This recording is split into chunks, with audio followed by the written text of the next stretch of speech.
Muito boa tarde. Cumprimento os membros do Comitê Executivo deste Congresso por esta importante iniciativa. Cumprimento todos os conferencistas, autoridades académicas, administrativas e todos os presentes. A minha comunicação intitula-se da eleição da Câmara dos Deputados, julho, às eleições gerais extraordinárias e constituintes, novembro, em 1836. A década de 30 do século XIX é politicamente marcada por uma complexa reação e consequente oposição ao regime cartista. A situação económico-financeira do país, assim como o estado das finanças públicas, era muito grave, devido, sobretudo, à Guerra Civil. Oliveira Martins refere que o relatório final estima as despesas militares entre 1832 e 1834 em 6.059 contos, adquiridos à custa de empréstimos compensados com taxas de juros próximas dos 20% ao ano, que aguçavam o apetite dos agiotas que se pavoneavam na Praça de Londres. O ministro plenipotenciário Abreu Lima, em carta reservada enviada à Rainha, a 14 de janeiro de 1831, transcrevia um longo texto de um artigo publicado no jornal Times, na edição do dia anterior, relativamente ao empréstimo negociado pelo governo da Rainha, ao qual abriram grandes olhos alguns usurários desta cidade de Londres para ver se podia dar-se a circunstância de esfolar o desgraçado do governo trocando um penny por um guinéu. A gravidade da situação levou à queda do Ministério chefiado por José Jorge Loureiro em 19 de abril de 1836, sendo substituído pelo Duque da Terceira, que constituiu um gabinete com homens bem conhecidos pela sua participação em administrações anteriores, tornando-se facilmente alvos de impopularidade crescente, tanto mais que se tratava de um governo que indiciava a instauração de uma ditadura militar. A nomeação, por decreto de 29 de janeiro, de Fernando de Saxe-Coburgo-Gotha, consorte da Rainha Dona Maria, para Marechal-General, patente que ainda não existia no exército português, foi fortemente contestada pelas cortes. Em finais de março, as sessões da Câmara dos Deputados foram adiadas em virtude do casamento da Rainha e das festividades da Semana Santa para 6 de abril, dando muito pouco tempo para discutir diversos projetos, uma vez que as sessões ordinárias terminariam no dia 10 do mesmo mês. Por outro lado, havia o hábito de apresentar o orçamento de forma global, escondendo alguns dos seus aspectos mais cinzentos. Acontece, porém, que os deputados em 1836 não aceitaram aprová-lo passivamente. Reagiram, exigindo a sua discussão e votação por ministérios e por artigos, tornando-se impossível manter a colaboração entre o Poder Executivo e o Poder Legislativo. A Rainha, em consonância com o Governo, dissolveu o Parlamento, marcando eleições indiretas com algumas restrições, cerceando os contribuintes com rendimento anual inferior a 100.000 réis para a primeira fase das eleições. O Duque da Terceira encarregou-se de elaborar o decreto de 4 de junho para proceder à eleição de uma nova Câmara de Deputados, tendo como suporte a Carta Constitucional. A lei eleitoral, consubstanciada no referido decreto, consagra a norma da eleição indireta dos deputados, elegendo a massa dos cidadãos portugueses ativos em assembleias paroquiais, os eleitores de província e estes os representantes da nação, definindo-se os cidadãos ativos aqueles que estão no gozo dos seus direitos políticos. A formação das assembleias paroquiais estava condicionada ao número mínimo de 1000 focos e, em caso de insuficiência de fogos ou de número de habitantes, proceder-se-ia à agregação de paróquias até se atingir o número mínimo exigido. A Assembleia Paroquial seria formada pelos 13 maiores contribuintes do pagamento da décima, seja por bens de raiz, capitais, indústria, comércio e que estivessem abrangidos pelo artigo 4º da Lei Eleitoral. O artigo 26 estabelecia a regra para a eleição. As freguesias até 2.000 fogos tinham direito a eleger um cidadão ativo. Entre 2 e 3.000, 2 eleitos e assim sucessivamente. Os eleitores provinciais, nomeados nas assembleias paroquiais, reunir-se-iam nas capitais das províncias eleitorais dos respectivos círculos para, por sua vez, procederem à eleição dos deputados às Cortes. O mapa provincial era constituído por 8 províncias metropolitanas, 3 nos Açores, uma na Madeira e uma em Cabo Verde. As assembleias provinciais elegiam um deputado por cada 25.000 habitantes, ou eleitores, melhor dizendo. Nos termos da Carta Constitucional, dos artigos 67 e 68, foram chamados às urnas cerca de 345.000 eleitores, que estavam em condições de escolher por 120 deputados para uma só Câmara, para a qual votariam os ricos para elegerem os muito ricos. Entretanto, estes deputados eleitos por esta geografia, era-lhes passada uma procuração na qual o deputado cumprir as suas funções na conformidade e dentro dos limites que prescreve a Carta Constitucional, sem que possam derrogar ou alterar alguns dos seus artigos. Esta procuração mostra claramente que os deputados a eleger nas eleições de julho não iriam proceder à mudança do regime ou substituir a Carta Constitucional pela Constituição de 1822 ou, em alternativa, apresentar-lhe um texto constitucional novo. A fidelidade à Carta Constitucional é incontornável. A abertura das Cortes estava prevista para o dia 15 de agosto, mas acabou por ser adiada para o dia 11 de setembro. Durante o mês de agosto, as diferentes sensibilidades liberais, oposicionistas, esforçaram-se por construir uma opinião pública que lhes fosse favorável. A contestação ao Ministério foi a bandeira dos clubes políticos através dos seus órgãos de imprensa escrita e das múltiplas conferências promovidas por oradores experientes, como, por exemplo, Costa Cabral, a Sociedade Patriótica Lisbonense ou o Clube dos Camilos, frequentado por homens com grande experiência em matéria política, conheciam bem os meandros do regime cartista e, por isso, o debilitavam facilmente. Por outro lado, em 1836, proliferam os jornais, fervilhando as suas aferroadas às canelas dos cartistas, como o Industrial Civilizador, o Português Constitucional fundado por Almeida Garrett, a Luneta, o Nacional, o Provinciano, o Toureiro, o Diário do Povo, o Movimento ou o Farol Lusitano, aos quais se contrapunham o Raio e o Artilheiro.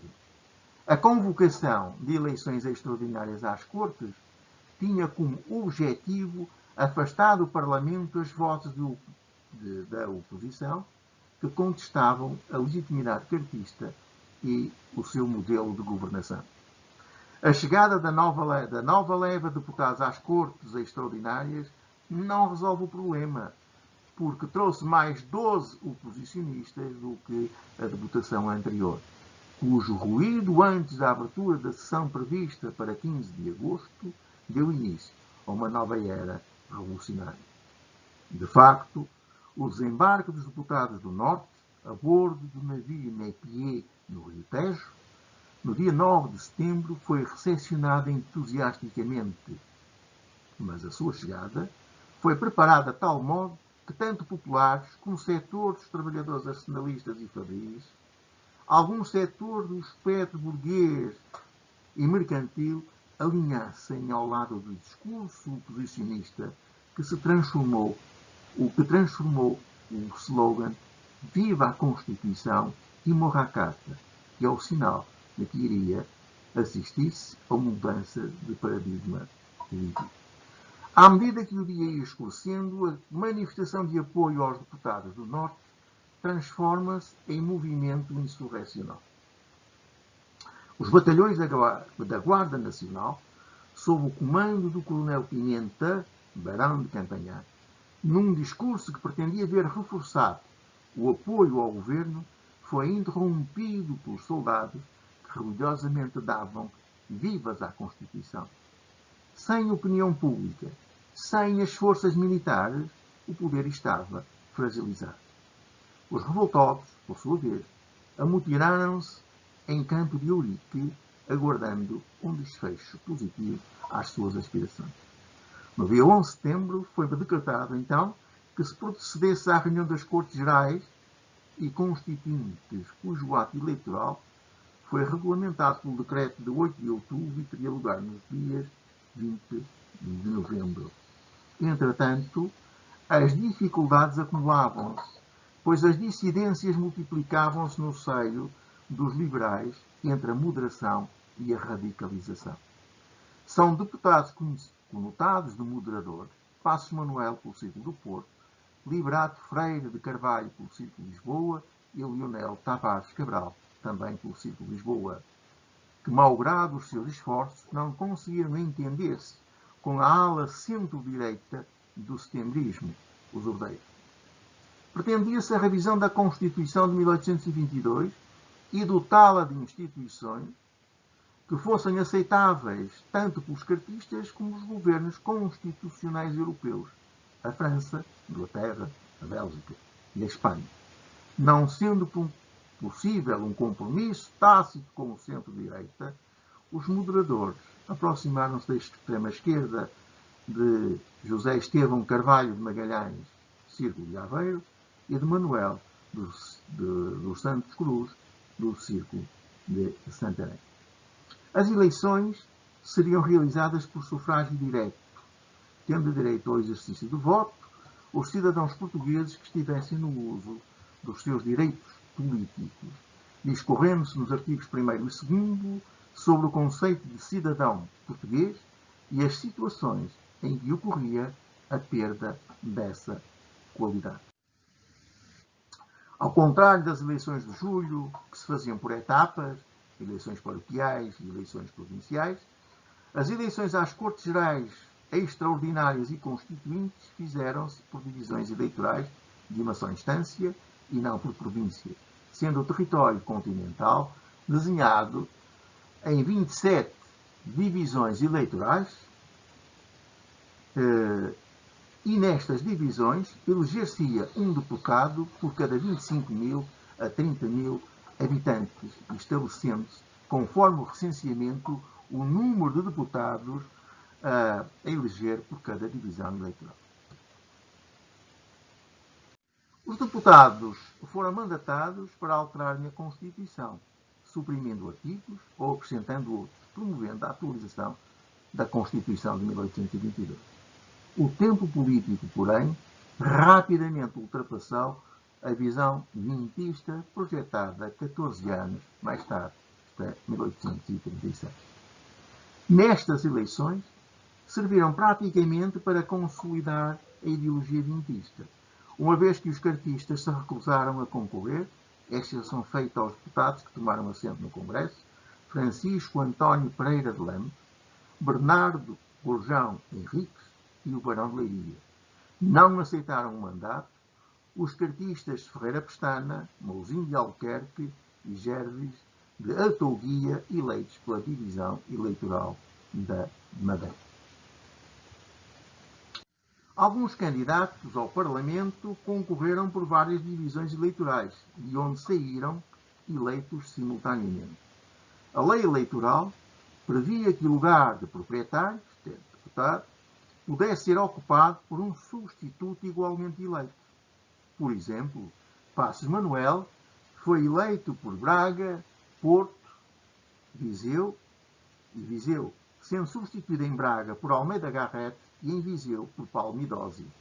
António Dias de Oliveira, eleito por Penafiel e Porto, foi substituído no último círculo pelo Visconde de Beira. Em alguns círculos eleitorais, o número de substitutos foi inferior ao número de deputados. E em Guimarães, Trancoso, Alenquer, Santarém, Porto Alegre, Évora, nas províncias central e ocidental dos Açores, em Moçambique e na Índia, não foram eleitos substitutos. As Cortes Extraordinárias e Constituintes se reuniram desde janeiro de 1837 a abril de 1838, dia em que a Rainha jurou a nova Constituição que vigorou até 1842. A soberania passa a residir na nação e não no rei. Se reserva, contudo, a faculdade de dissolver a Câmara dos Deputados e a Câmara dos Pares de vetar as leis. A Câmara dos Pares Hereditária deu lugar a uma Câmara dos Senadores Eletiva, reservada aos grandes proprietários e burgueses ricos, arcebispos e bispos, membros do Supremo Tribunal de Justiça, lentes da Universidade de Coimbra e das escolas politécnicas, oficiais do Exército e da Marinha de patente superior, e a membros da carreira diplomática da categoria de embaixador e ministros plenipotenciários. Consagra-se o princípio da eleição, de eleições diretas sobre condições restritas para os eleitores. Não obstante, as dificuldades do país não foram resolvidas com a adoção de um novo Código Constitucional. No plano externo, a Inglaterra pressionava o governo a propósito da escravatura. A Espanha considerava a navegação do Rio Douro internacional até à sua foz. No plano interno, a violência generalizada, que não terminara com o fim da Guerra Civil, desafiava constantemente o governo. É necessário criar condições de estabilidade e desenvolvimento económico do país. Mas uma grande parte dos quadros políticos, a rainha e a corte, entendia que este desiderato só poderia ser atingido se a carta fosse restaurada. As eleições de 1840 deram a maioria aos cartistas e, a partir de julho de 1841, o governo chefiado por Joaquim António de Aguiar era constituído exclusivamente por cartistas. Havia, pois, consenso no regresso à carta, mas por deliberação das Cortes. Porém, em janeiro de 1842, no Porto, Costa Cabral, numa cerimónia cívica, proclamou a restauração da Carta Constitucional, seguindo-se-lhe as recomendações aos conselhos para adotar a mesma atitude. Por exemplo, cite-se a variação do Conselho de Valongo, que aderiu rapidamente em sinal de reconhecimento e de alinhamento ao poder político triunfante e à memória de Dom Pedro IV, que em 1832 travou neste Conselho a Batalha de Ponte Ferreira, um marco relevante no desfecho da Guerra Civil, recompensado pela Rainha Dona Maria II, elevando Valongo, sede do Conselho, a vila por decreto de 17 de abril de 1837. Nesse auto de aclamação, pode ler-se, está sublinhado, o quanto é útil e vantajoso à nação o restabelecimento da Carta Constitucional e desejosa sobremaneira a Câmara de dar um testemunho evidente do muito que aprecia o restabelecimento de tão precioso código, do qual tanta soma de bem pode provir à nação, por ser, como é, o manancial da liberdade e da prosperidade pública. Concluindo, a Carta Constitucional de 1826 foi o Código Constitucional que governou Portugal até a implantação da República. E a Constituição de 1838 não passou de uma aventura marcada pelo inconformismo político num tempo de profundas incertezas que marcaram a década de 1830. Muito obrigado.